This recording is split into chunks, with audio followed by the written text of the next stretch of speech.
we're heading out to bring more octopus back to the table. But this time, as the pot hauling machinery cranks back into action, Martin and his crew expect a less strenuous shift, because Brendan and I are going to work. The first pots are coming up, so the moment has come for the rookies to spell the pros. Wow, they're working so fast, these guys, but we're going to have a go. What do you reckon? Let's have a crack. Oh, Ockie already. You want to give that a crack? On the table, the middle.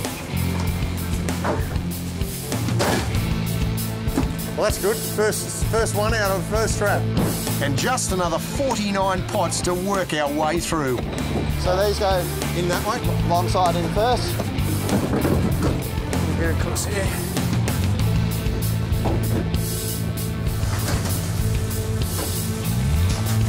Okay, beauty, righto. These big rubber gloves aren't just to keep our hands dry. They're protection against bites from the deadly venomous blue-ringed octopus that often come up with the weed and sand. Oh, look out. But that thought doesn't slow Brendan down as he throws himself into the heavy lifting. There he is. And I'm into the swing of it as well. There you go, Brendan. It's hard to imagine that this huge mass of tentacles was as small as a 5-cent piece less than a year ago. But that's how fast these ockies grow. Throw him up, give him a go. Then we've got a nice kilo of octopus that's actually grabbed the spike. About a kilo of pure muscle to wrestle every time.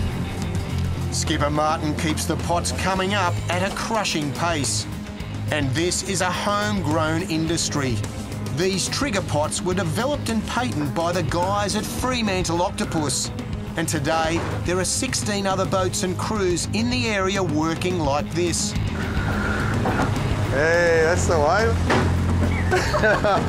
And native sand groper Brendan is loving it. That's crazy, isn't it? But the sea's lumping up, the boat's rolling much more, and I wonder how long he and I can keep this up.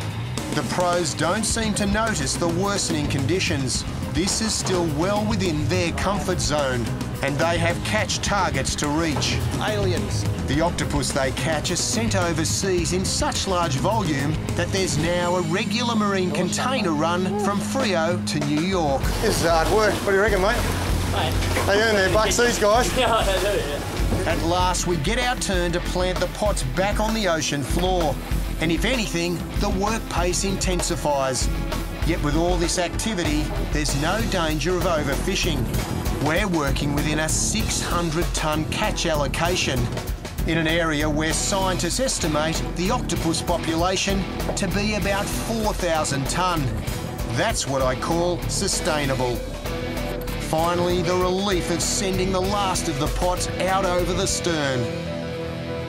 And the ordeal's over. Or is it? But it's very rough out here. I think the swell's picked up to 2.5 metres. You can see Brendan's not feeling that great. I think he's just found out how hard it is for these boys to get the seafood on the table back to the restaurants.